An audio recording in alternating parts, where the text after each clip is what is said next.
नमस्कार, जय हिंद। आज का जो हमारा टॉपिक्स है, ये टॉपिक्स है महालुट की कुलधन।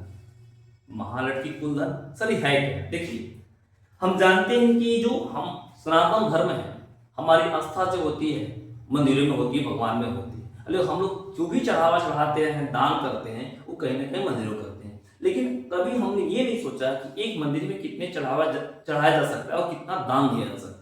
उसी का मेरे पास एक छोटा सा रिपोर्ट है जो आज हम आपको बताने वाले हैं, जिससे हम समझ सकें कि हम अपने सनातन धर्म की रक्षा और अपने मंदिरों की रक्षा कैसे करें। हम कई बार कह चुके हैं कि हमारे मंदिरों की रक्षा बिल्कुल वैसे होनी चाहिए जैसे भारत का रेलवे और भारत का मिलिट्री इक्विपमेंट्स की होती है, कि कोई चाह कर भी भारत के कोई इक्विपमेंट, आपका जो मिलिट्री का जो इक्विपमेंट्स होती है, जो डिवाइस होती है, टैंक होते हैं, तोप होता है, उसे कोई चुरा नहीं सकता है। ठीक हमारे मंदिर की भी वैसे ही क्या होता है, व्यवस्था होनी चाहिए। मैं एक छोटा सा एक रिकॉर्ड बताते हैं। मात्र एक साल में हमारे भारत में कम से कम 100 मंदिर में चोरी होती है, मिनिमम बता रहे हैं। अब किसी एक मंदिर में 1 करोड़ से कम की चोरी नहीं होती है। तो देखा जाए तो एक सिंपल जो है 100 मंदिर के चोरी में हम आज के डेट में जो है 100 करोड़ की चोरी हो जाती है और किसी का ध्यान नहीं जाता है। और वो धन जो मंदिर का जो होता है वो किसी और का नहीं, वो सनातन धर्म का जो है वो संपत्ति होती है। लेकिन उस पर कोई भी रक्षा और सुरक्षा करने के उपाय या मजबूत कानून के बारे में नहीं सोचता है। उसी में मैंने एक रिपोर्ट लाया है। रिपोर्ट ये कह रहा है अक्षय पात्र। अक्षय पात्र का मतलब होता है एक ऐसा पात्र जिसमें कभी भी संपत्ति खत्म नहीं होती है। तो हमारा जो मंदिर जो है वो बिल्कुल एक हमारा जो है संपत्ति, आपका जो है एक संपत्ति का पात्र है जो कभी खत्म होने वाला क्या है, नहीं है। लेकिन हमारे इस रिकॉर्ड से पता चलता है कि 13 साल का इतिहास बताता है, 1300 साल का इतिहास बताता है कि हमारे अक्षय पात्र को बहुत ही सिस्टमेटिक ढंग से लूटा जा रहा है और ये कंटिन्यू चल रहा है। तो आइए हम बात करते हैं कि सैकड़ों वर्षों से अनवरत लूट अक्षय पात्र को भी खाली कर देती है। तो ये सबसे बड़ा प्रश्न ये बनता है कि क्या हमारे मंदिर, मतलब हमारा अक्षय पात्र केवल दुष्टों को लूटने के लिए बनी है, कि उसके बारे में हमारा सरकार ये जागृत हो कि इसको सुरक्षा कैसे किया जाए, हमारे मंदिर की सुरक्षा ऐसे की जाए कि कोई उसके चोरी के बारे में सोच ना सके। देखिएगा, इंडिया टुडे की 94वीं रिपोर्ट कहती है कि भारत के केवल 10 मंदिर का धन ही इस देश की समस्त गरीबी मिटाने के लिए है।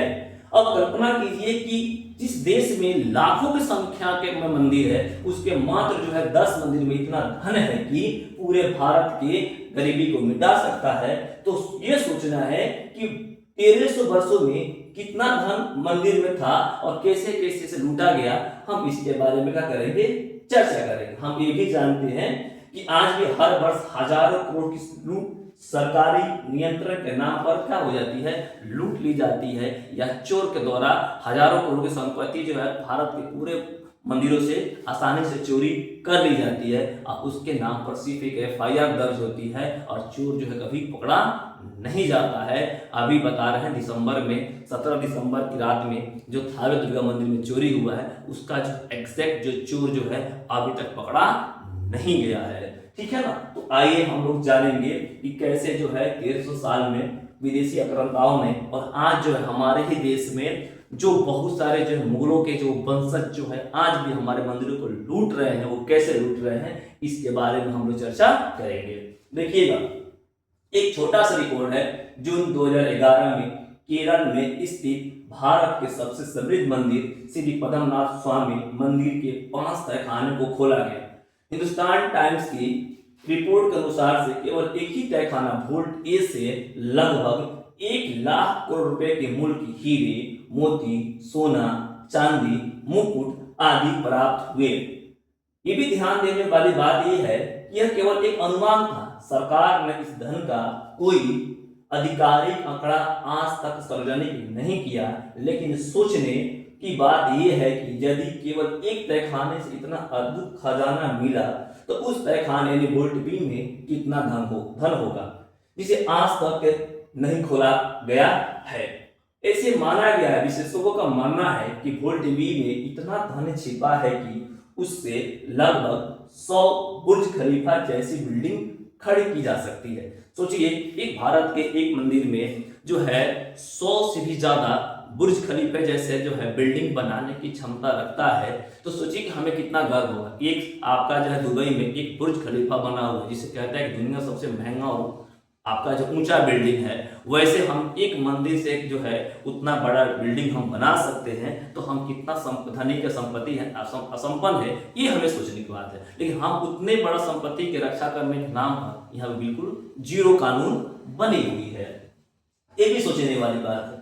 आज भी दुबई के बुर्ज खलीफा को देखकर गौरव की अनुभूति होती है, जबकि इस भारत भूमि पर इतना धन और ऐसा वैभव चुपचाप इतिहास के पर्दों में दबा पड़ा है। लेकिन ठहरिए, यह तो केवल एक मंदिर की बात है, आगे हम बात करेंगे इस बीच सन आपका जो 712 से लेकर आज तक भारत के मंदिरों को किसने किसने कितनी बार कितनी योजनाबद्ध तरीका से और कितना कितना लूटा है। यह तो केवल इतिहास नहीं है, ये हमारे मंदिर जो है धार्मिक संस्कृति आर्थिक अस्तित्व पर हमला है, वो भी भीषण हमला है। क्योंकि जब हम जानते हैं कि एक जब हिंदू मंदिरों पर जब हमला होती है तो उसे एक चीज से नहीं जोड़ता है, उसे हिंदुओं की यानी सनातन धर्म की अनेक आस्थाएं जुड़ी रहती है। दूसरा वो हमारे संस्कृति हमारे आर्थिक अस्तित्व पर भी हमला होता है। लेकिन आज भी कानून के जाल में फंसकर ये जो है लुटाई जो है बिल्कुल जारी है, लेकिन सरकार इस पर किसी प्रकार की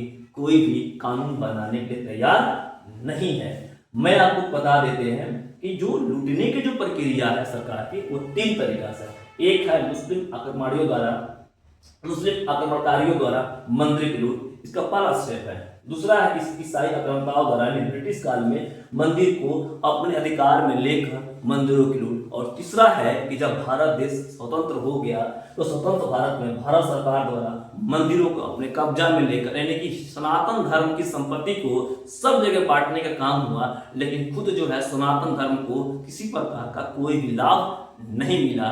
ये क्वेश्चन हमारी सरकार से है कि सरकार जो है मंदिरों पर एक मजबूत कानून क्यों नहीं बना रही है। ये क्वेश्चन जो है आने वाले भविष्य में सरकार और जनता जो है सरकार से जरूर पूछे कि एक जो है मजबूत कानून का आपका जो है मंदिर के लिए क्यों नहीं है।